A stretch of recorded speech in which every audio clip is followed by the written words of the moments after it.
नमस्कार दोस्तों, जय श्री राम। कैसे हैं आप सब। हमारे YouTube channel the nationalist media में आप सभी का स्वागत है। राजनीति में हार और जीत तो लगी रहती है। पिछले 2 टर्म में मोदी जी ने इतने कार्य किए हैं जिसे देखकर हर हिंदुस्तानी यानी कि जितने भी भारतीय लोग हैं, भले वो किसी भी कास्ट से आते हो, भले वो किसी जाति से आती हो, हर किसी को फायदा पहुंचा है। कुछ ऐसे हैं जिनको घर आवास से लेकर हर तरह का पानी पीने का जल और न जाने कितनी ही सुविधाएं मिली हैं। कितनी ऐसी सुविधाएं हैं जिसमें स्वास्थ्य लाभ भी मिला है। ऐसे बहुत से लोग हैं जिनको घर मिले हैं आवास योजना के तहत। ऐसे बहुत से लोग हैं जहां पानी की बूंद तक नहीं पड़ती थी, लेकिन अब पानी भी वहां पहुंचता है। ऐसी बहुत सी योजनाएं उन्होंने बनाई, भले वो सड़क को लेकर हो, भले वो किसी और परिवहन को लेकर हो।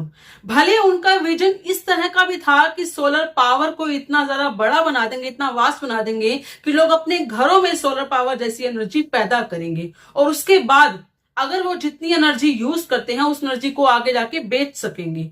इस तरह की एक कहते हैं ना कि एक विजनरी पर्सन हमारे प्रधानमंत्री हमेशा से रहे हैं। 10 साल उन्होंने बहुत बढ़िया काम किया, बहुत बढ़िया। हाँ, ये बात अलग है कि कुछ लोगों को उनको समझने में शायद थोड़ी दिक्कत हुई, इसीलिए शायद उनकी कमियां या फिर ये कहें कि उनकी जो विजन था उसको वो समझ नहीं पाए या उनके कार्यों को वो देख नहीं पाए।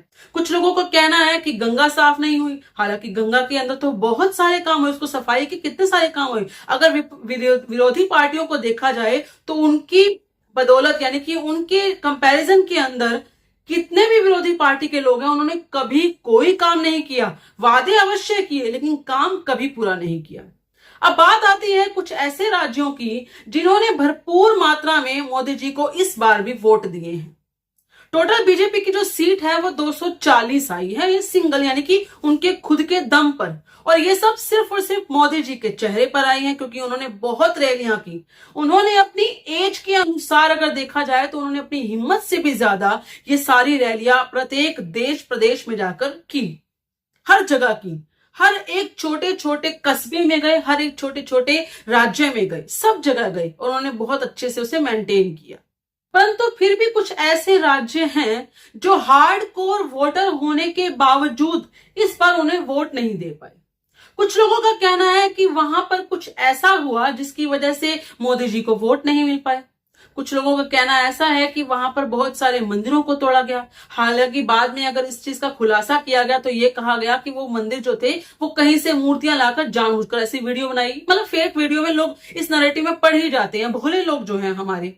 लेकिन फिर भी बहुत सारी अगर ऐसी जगह है जैसे कि काशी विश्वनाथ है या फिर कोई राम मंदिर है तो उसके आसपास के ऐसे कई सारे घर हैं जिसको तोड़ा गया उस जगह को वास्ट करने के लिए। लेकिन ये भी है कि उस जगह के बदले या उस प्लेस के जो घरों को उनको तोड़ा गया था उसके प्लेस के बदले उन्हें बहुत कुछ मिला भी सही वहां से।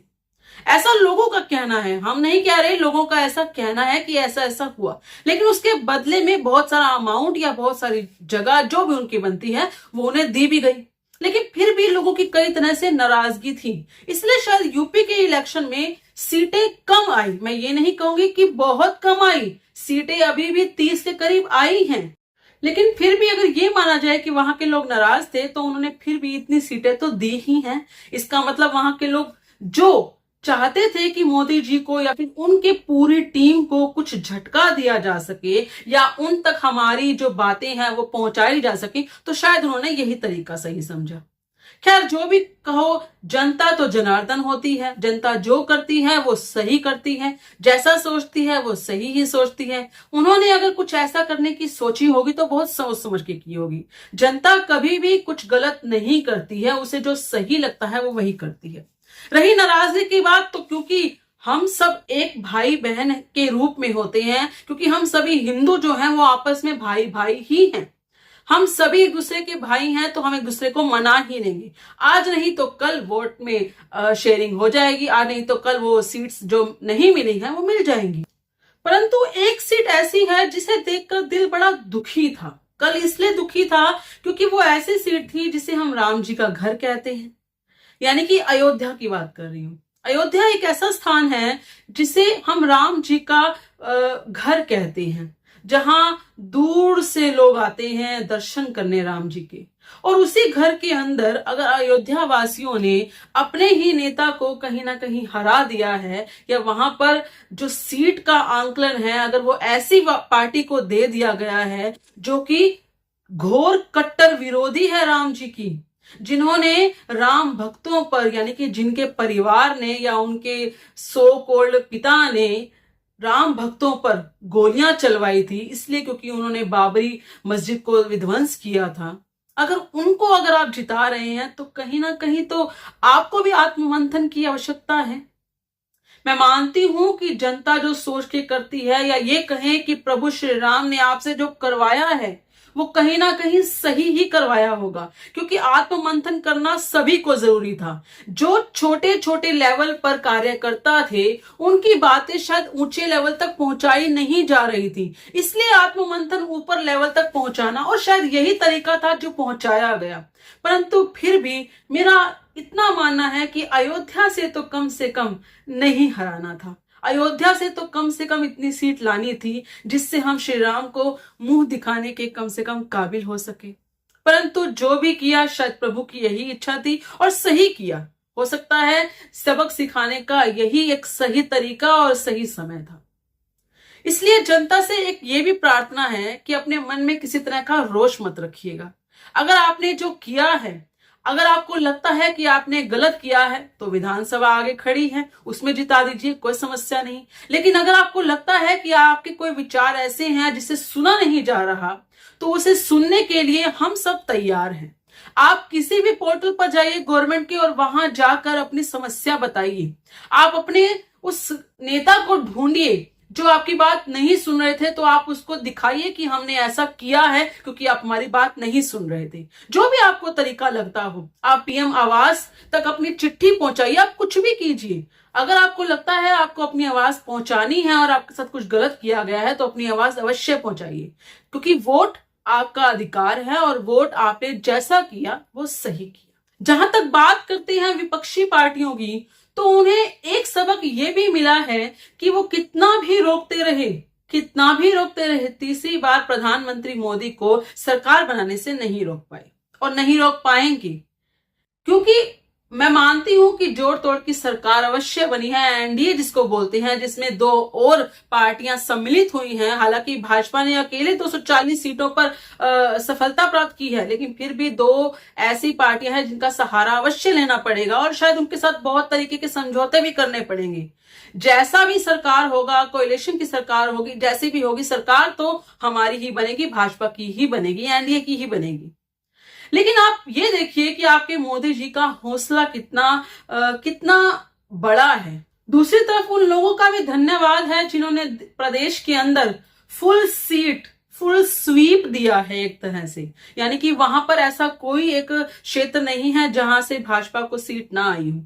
मैं भाजपा की समर्थक हूं, इसीलिए आप सबके साथ ऐसी बातें कर रही हूं, क्योंकि मैं जानती हूं कि अगर कोई राष्ट्रवादी सरकार है वो सिर्फ भाजपा ही है। बाकी सबने तो हमें इतने सालों तक सिर्फ लूटा ही है, कहीं ना कहीं हमारा पैसा खाया ही है। 2014 से पहले मैं भी कांग्रेस समर्थक थी, क्योंकि मुझे उसके बारे में कहीं ना कहीं इतनी नॉलेज नहीं थी। उनके जो किए गए कार्य थे पिछले, उसके बारे में मुझे इतना नहीं पता था। हालांकि मैं एक यंग एज के अंदर थी, हालांकि मैं एक कॉलेज स्टूडेंट थी, लेकिन फिर भी मैंने कहीं ना कहीं उस चीजों के बारे में ध्यान नहीं दिया कि कांग्रेस सरकार ने हमारे लिए क्या क्या गलत किया अपने टाइम में।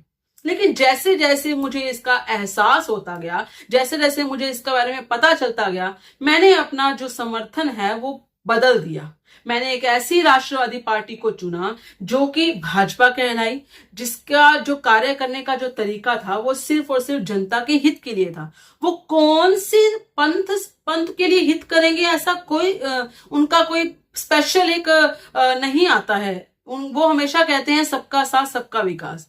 वो सभी का विकास करते हैं। उनके लिए ये नहीं कि हिंदू बड़ा या मुसलमान बड़ा, उनके लिए ये नहीं कि जैन बड़ा या पारसी बड़ा, उनके लिए सभी का विकास। बस वो गरीब हो तो उसको हर चीज की सुविधा मिलेगी, और अगर वो मिडिल क्लास हो तो उसको उस हिसाब से सुविधा मिलेगी, और अगर वो अमीर है तो उसको उस हिसाब से सुविधा मिलेगी। यानी कि कहीं ना कहीं आप सभी जो लेवल के लोग होते हैं उन्हें सुविधाएं मिलती हैं। अगर आपको कंफ्यूजन है कि किस तरह की सुविधाएं मिली हैं आपको और आपको नहीं पता, तो आप डायरेक्ट साइट पर जाकर भाजपा की वहां चेक कर सकते हैं कि किस तरह के लोगों को किस तरह के लेवल पर जाकर उनको सुविधाएं मिली हैं और क्या क्या स्कीम गवर्नमेंट ने चलाई है। मैं मानती हूं बहुत से ऐसे लोग हैं जिन्होंने वोटिंग करने से पहले ये नहीं सोचा कि उन्हें किस तरह की सुविधाएं मिली हैं।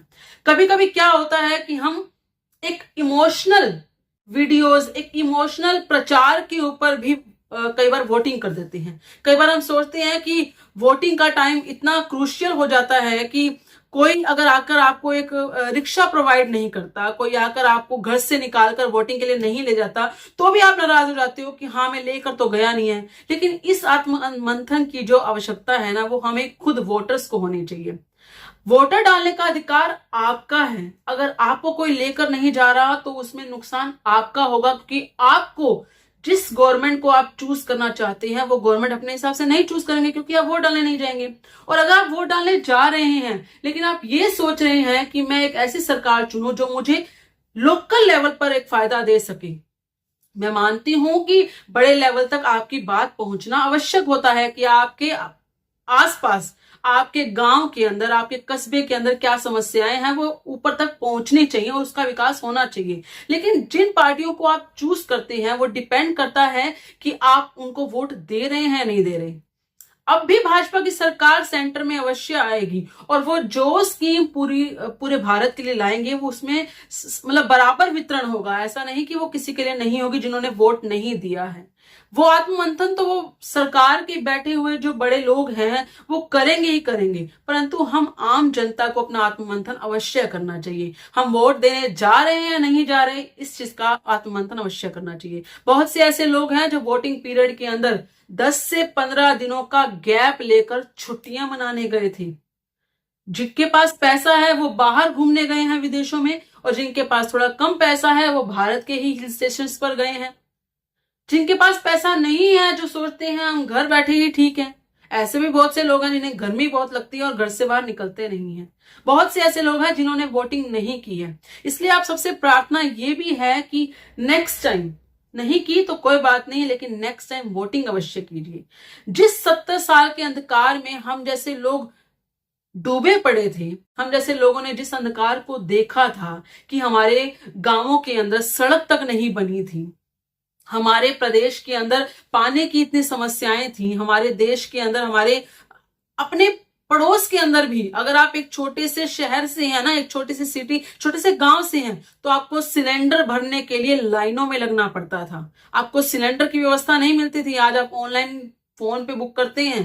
तो ये जो सुविधाएं हैं, अगर इन सुविधाओं को लगातार पाना चाहते हैं, आपको लगता है, तो आगे जागरूक रखिए। कोई बात नहीं, जो हो गया सो हो गया, उसके लिए हम किसी को दोष नहीं मढ़ेंगे, हमें मरना भी नहीं चाहिए। बल्कि हर किसी का वोट का अधिकार है, वो जहां डालेगा उसी की मर्जी होगी, उस पर किसी का कोई रोक नहीं चल सकता, उसका किसी का अधिकार नहीं चल सकता, उसका खुद का स्वयं अधिकार होता है। और 5 सालों में वो एक बार ही वो अपना अधिकार चूज करता है और उसे अधिकार है उस वोटर को कि वो कहां डालता है। परंतु कृपा करके कई ऐसी वीडियोस भी सामने आती हैं, कई ऐसे लोग भी हैं जो 1000 रुपए, 2000 रुपए या मौके पर ही कुछ ऐसी स्कीम दे दी जाए तो उसमें बिक जाते हैं। वो ये नहीं सोचते कि जो आपको लालच दे रहा है उसका विजन कितना बड़ा होगा। वो अपना घर भरने के लिए आपको लालच दे रहा है।